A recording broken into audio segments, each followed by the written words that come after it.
ચોમાસા અંગે હવામાન વિભાગ દ્વારા માહિતી આપવામાં આવી છે કે 2025નું ચોમાસું કેવું રહેશે. તેમનું પ્રથમ પૂર્વાનુમાન જાહેર કરવામાં આવ્યું છે. ત્યારબાદ હવે બીજું પૂર્વાનુમાન પરેશ ગોસ્વામી દ્વારા જાહેર કરવામાં આવ્યું છે. જૂનમાં ક્યારે વરસાદ આવશે તેની તારીખ પણ તેમણે આપી છે. ગુજરાતમાં ચોમાસું ક્યારે બેસશે, આ વખતે ચોમાસામાં વરસાદ કેવો રહેશે, આ પ્રશ્નો ખેડૂતોના મનમાં હંમેશા મૂંઝવણ ઊભા કરતા હોય છે. ત્યારે ખાસ ખેડૂત મિત્રો માટે આ વિડીયો છે, કારણ કે પરેશ ગોસ્વામી, હવામાન વિભાગ બંને દ્વારા ચોમાસાની પૂર્વાનુમાન જે છે તે જાહેર કરવામાં આવ્યું છે. આ પૂર્વાનુમાન શું છે, કઈ તારીખે વરસાદ થશે, તેની સંપૂર્ણ માહિતી આજના ખાસ વિડીયોમાં મેળવવાની છે. તો વિડીયોને જરૂરથી એન્ડ સુધી નિહાળશો. જો તમે પણ ગુજરાતની પડે પડની અપડેટ મેળવવા ઈચ્છતા હો તો હમણાં જ આ ચેનલને સબસ્ક્રાઇબ કરો અને સાથે સાથે કમેન્ટમાં આપેલી લિંક ઉપર ક્લિક કરીને ખાસ આપણા વોટ્સએપ ગ્રુપમાં જોડાવવાનું ચૂકશો નહીં. નમસ્કાર, તમારા બધાનું સ્વાગત છે ધ કાજલ સુવા યુટ્યુબ ચેનલ ઉપર. પરેશ ગોસ્વામીએ કહ્યું કે આ વર્ષે ચોમાસું 10થી 15 દિવસ મોડું શરૂ થશે તેવી શક્યતાઓ પ્રબળ છે. 15 જૂને ચોમાસું ગુજરાતમાં પ્રવેશે તેવી શક્યતા દેખાતી નથી, પરંતુ આ વર્ષે ચોમાસું સામાન્ય એટલે કે નોર્મલ રહેવાનું છે.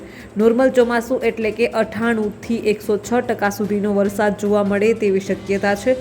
સામાન્ય ચોમાસું આપણે ખેતી માટે અનુકૂળ ગણાય છે. ચોમાસાને લઈને હવામાન નિષ્ણાત દ્વારા આગાહી કરવામાં આવી છે. વર્ષ 2025નું ચોમાસું સામાન્ય રહેવાનું છે. 98થી 106% સુધી વરસાદ જોવા મળે તેવી શક્યતા છે. સામાન્ય ચોમાસું હોય તે ખેતી માટે અનુકૂળ કહેવાય. હાલની પરિસ્થિતિની જો વાત કરીએ તો હાલ તો આકરો ઉનાળો જોવા મળી રહ્યો છે, પરંતુ આવનારા દિવસમાં એટલે કે મે મહિનામાં 2 થી 3 વખત પ્રી મોન્સૂન એક્ટિવિટી પણ જોવા મળી શકે છે. આવનારા સમયમાં આકરો ઉનાળો જોવા મળશે. મે મહિનામાં પ્રી મોન્સૂન એક્ટિવિટી 2 થી 3 વખત જોવા મળશે. એપ્રિલ મહિનામાં પ્રી મોન્સૂન એક્ટિવિટીની શક્યતા નથી, પરંતુ 14થી 18 મેની વચ્ચે એક પ્રી મોન્સૂન એક્ટિવિટી થશે. બીજી પ્રી મોન્સૂન એક્ટિવિટી મે મહિનાના છેલ્લા અઠવાડિયામાં જોવા મળશે. 25 મેથી રોહિણી નક્ષત્ર ચાલુ થતું હોય છે, તેમાં પ્રી મોન્સૂન એક્ટિવિટીની શક્યતા વધારે છે. જૂન મહિનાના બીજા અઠવાડિયામાં પ્રી મોન્સૂન એક્ટિવિટી જોવા મળે તેવી શક્યતા છે. હવામાન વિભાગના સ્કાયમેટ દ્વારા જણાવવામાં આવ્યું છે કે આગામી 21 એપ્રિલ સુધી એક પછી એક વેસ્ટર્ન ડિસ્ટર્બન્સ પહાડો તરફ આગળ વધશે, જેના કારણે જમ્મુ કાશ્મીર, લદ્દાખ, હિમાચલ પ્રદેશ અને ઉત્તરાખંડમાં વરસાદ અને બરફવર્ષા થવાની સંભાવના છે. આ વિસ્તારોમાં ભારે વરસાદ અને બરફવર્ષાના કારણે ભૂસ્ખલન અને કાદવના ધસમસતા પ્રવાહનું જોખમ પણ વધી જશે. પંજાબ, હરિયાણા અને રાજસ્થાનના કેટલાક ભાગોમાં ધૂળ ભરેલી આંધી સાથે ગાજવીજ અને વાદળો છવાઈ શકે છે, જેના કારણે વાતાવરણમાં અસ્થિરતા જોવા મળશે. પૂર્વી ભારતના બિહાર, પશ્ચિમ બંગાળ, ઓડિશા અને ઝારખંડના પૂર્વીય વિસ્તારો તેમજ આંધ્રપ્રદેશ અને પૂર્વોત્તરના રાજ્યોમાં ગાજવીજ, તેજ પવન અને વરસાદની સંભાવના વ્યક્ત કરવામાં આવી છે. કેટલાક સ્થળો પર કરા પણ પડી શકે છે. જ્યારે ગુજરાત, રાજસ્થાન, પશ્ચિમ મધ્યપ્રદેશમાં આગામી દિવસોમાં હીટવેવ ચાલવાની સંભાવના છે. તો બીજી તરફ હવામાન વિભાગ કહી રહ્યું છે કે એપ્રિલ કરતાં ખતરનાક હશે મે અને જૂન. દરિયામાં મોજા ઊંચા ઉછળશે. આંધી વંટોળના તોફાન પણ આવી શકે છે. ઉત્તરાખંડ, હિમાચલ પ્રદેશમાં અચાનક વાવાઝોડા જેવા વરસાદ સાથે ચેતવણી બહાર પાડવામાં આવી છે. અંબાલાલ પટેલે ચેતવણી આપી છે કે ગુજરાતમાં આ સમયે પવન રહેવાની શક્યતા છે. 22 એપ્રિલ સુધીમાં રાજ્યના કેટલાક ભાગોમાં ભારે પવન સાથે વરસાદી છાંટા રહેશે. 26 એપ્રિલ પછી આકરી ગરમી રહેશે. મહત્તમ તાપમાન 45 ડિગ્રી પાર કરવાની શક્યતા છે. 26 એપ્રિલ બાદ આકરી ગરમી પડશે. ગુજરાતના કેટલાક ભાગોમાં તાપમાન 45 ડિગ્રી સુધી પહોંચી શકે છે. એપ્રિલ માસમાં હવામાનમાં વારંવાર પલટો આવશે. એપ્રિલ માસમાં પવનનું જોર રહેશે, જેની અસર બાગાયતી પાકોમાં થશે. જૂનાગઢ, અમરેલી સહિત સૌરાષ્ટ્રમાં તાપમાન 42 ડિગ્રી સેલ્સિયસ રહેશે, તો દક્ષિણ ગુજરાતમાં તાપમાન 40 ડિગ્રીને પાર જઈ શકે છે. પરેશ ગોસ્વામીએ કહ્યું કે હાલ તો આકરો ઉનાળો જોવા મળી રહ્યો છે, પરંતુ આવનારા દિવસોમાં એટલે કે મે મહિનામાં 2 થી 3 વખત પ્રી મોન્સૂન એક્ટિવિટી જોવા મળી શકે છે. આવનારા સમયમાં આકરો ઉનાળો જોવા મળશે. મે મહિનામાં પ્રી મોન્સૂન એક્ટિવિટી 2 થી 3 વખત જોવા મળશે. એપ્રિલ મહિનામાં પ્રી મોન્સૂન એક્ટિવિટીની કોઈ શક્યતા નથી, પરંતુ 14થી 18 મેની વચ્ચે એક પ્રી મોન્સૂન એક્ટિવિટી થશે. બીજી પ્રી મોન્સૂન એક્ટિવિટી મે મહિનાના છેલ્લા અઠવાડિયામાં જોવા મળશે. 25 મેથી રોહિણી નક્ષત્ર ચાલુ થતું હોય છે, તેમાં પ્રી મોન્સૂન એક્ટિવિટીની શક્યતા વધારે છે. જૂન મહિનાના બીજા અઠવાડિયામાં પ્રી મોન્સૂન એક્ટિવિટી જોવા મળે તેવી શક્યતા છે. ગ્રહોની સ્થિતિ જોઈને તેઓએ કહ્યું કે આ વખતે મીનનો શનિ છે, એટલે 15 જૂન પહેલાં ભારે પવનના તોફાનો, ભારે આંધી વંટોળ, દરિયામાં ઊંચા મોજા ઉછળવાની શક્યતા રહેશે. લગભગ 10 મે બાદ કાચા મકાનના છાપરાઓ ઉડે તેવી શક્યતાઓ છે. રાજ્યમાં કાચા મકાનના પતરા ઉડશે. 25 એપ્રિલથી હવાનું દબાણ ઘટશે. હવાનું દબાણ લગભગ 1000થી 4થી 1001 સુધી મધ્ય ગુજરાત, ઉત્તર ગુજરાત અને કચ્છના ભાગોમાં થઈ શકે છે. 10 થી 14 મેમાં ભારે આંધી વંટોળ અરબ દેશો તરફથી આવે અને કાચા છાપરાના પતરા ઉડી જાય તેવા પવનની ગતિ રહી શકે છે. મહત્તમ તાપમાન રાજ્યના કેટલાક ભાગોમાં 46 ડિગ્રી રહેવાની શક્યતા છે.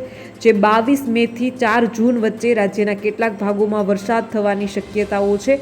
આ વખતે વેસ્ટર્ન ડિસ્ટર્બન્સ નબળા આવ્યા છે, ત્યારે ગરમીના કારણે હિમાલયના ગ્લેશિયર પીગળવાની શક્યતાઓ રહેશે. ફરી એકવાર વાવાઝોડાનો ખતરો છે. 70 કિમીની ઝડપે આવશે ધૂળની ડમરી. આ 18 રાજ્યોમાં ભારે વરસાદનું એલર્ટ પણ હવામાન વિભાગે વ્યક્ત કર્યું છે. એક એર સાયક્લોનિક સર્ક્યુલેશન ઉત્તર પશ્ચિમ રાજસ્થાન પર, બીજું બિહાર પર અને ત્રીજું પૂર્વ આસામ પર છે. એક ખાડો ઉત્તર પશ્ચિમ રાજસ્થાનથી મન્નર અખાત સુધી અને બીજો પૂર્વ મધ્યપ્રદેશથી દક્ષિણ આસામ સુધી આવેલો છે. દક્ષિણ રાયલસીમા આંધ્રપ્રદેશ પર ચક્રવાતી પરિભ્રમણ છે.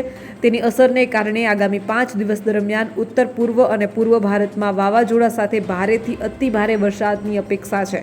આ સાથે જ 40થી 45 કિમી પ્રતિ કલાકથી 60 કિમી પ્રતિ કલાકની ઝડપે જોરદાર પવન ફૂંકાશે. છત્તીસગઢમાં 18મી એપ્રિલે વાવાઝોડા સાથે વરસાદ પડશે. ગંગાના પશ્ચિમ બંગાળમાં 18 એપ્રિલે, અરુણાચલ પ્રદેશમાં 22થી 23 એપ્રિલે, આસામ અને મેઘાલયમાં 18થી 20થી 23 એપ્રિલ અને નાગાલેન્ડ, મણિપુર, મિઝોરમ અને ત્રિપુરામાં 20થી 22 એપ્રિલ દરમિયાન વરસાદ સાથે કરા પડશે. પશ્ચિમ બંગાળ, સિક્કિમ, ઉત્તર પ્રદેશમાં વાવાઝોડાની શક્યતા છે. તેમજ ધૂળના પવનની ઝડપ 50થી 60 કિમી પ્રતિ કલાકથી વધીને 70 કિમી પ્રતિ કલાક થઈ શકે છે. બિહારમાં 18મી એપ્રિલે પણ તોફાન આવવાની શક્યતા છે. કેરળમાં પણ ગાજવીજ અને વીજળી અને જોરદાર પવન સાથે વરસાદ પડી શકે છે. દક્ષિણ દ્વીપકલ્પ ભારતમાં આગામી 7 દિવસ સુધી ચક્રવાતી તોફાન સાથે હળવાથી મધ્યમ વરસાદની અપેક્ષા છે. જો IMDની આગાહી સાચી પડે તો 2025ની ચોમાસું સિઝન સતત 10મું વર્ષ હશે, જ્યારે ભારતમાં જૂન સપ્ટેમ્બરની મુખ્ય ચોમાસાની ઋતુ દરમિયાન સામાન્ય અથવા સામાન્ય કરતાં વધુ વરસાદ નોંધાશે. IMDના મહાનિર્દેશક M. મહાપાત્રાએ જણાવ્યું હતું કે જાન્યુઆરી-માર્ચ દરમિયાન ઉત્તરી ગોળાર્ધ અને યુરેશિયામાં ઓછી હિમવર્ષા થઈ હતી. તેનો ચોમાસા સાથે વિપરીત સંબંધ છે. આવી સ્થિતિમાં આ વર્ષે ચોમાસા દરમિયાન સારા વરસાદ માટે અનુકૂળ સ્થિતિ છે. એવું પણ કહેવામાં આવી રહ્યું છે કે અલ્નીનો અને ઇન્ડિયન ઓશન ડિપોલ એટલે કે IODના કારણે પણ ચોમાસાને અસર થાય છે. આ બંને સ્થિતિ હાલમાં તટસ્થ સ્થિતિમાં છે. સમગ્ર ચોમાસા દરમિયાન તેઓ આ રીતે રહેવાની અપેક્ષા છે. ભારતીય હવામાન વિભાગ IMDએ આગાહી કરી છે કે આ વર્ષે ચોમાસામાં વરસાદ સામાન્ય કરતાં વધારે રહેશે. સારો વરસાદ ખેતી માટે ફાયદાકારક રહેશે. આ વર્ષે દક્ષિણ પશ્ચિમ ચોમાસા દરમિયાન દિલ્હીથી લઈને પંજાબ, ઉત્તર પ્રદેશથી લઈને મધ્યપ્રદેશ, ગુજરાત અને મહારાષ્ટ્ર સુધી સારો વરસાદ પડશે એવો દાવો કરવામાં આવ્યો હતો.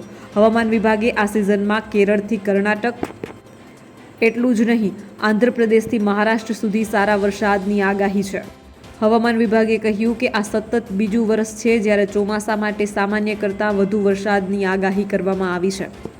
તો બસ આજના વિડીયોમાં એટલું જ. જલ્દી જ મળીશું એક નવા વિડીયોની સાથે. ત્યાં સુધી જોતા રહો ધ કાજલ સુવા યુટ્યુબ ચેનલ.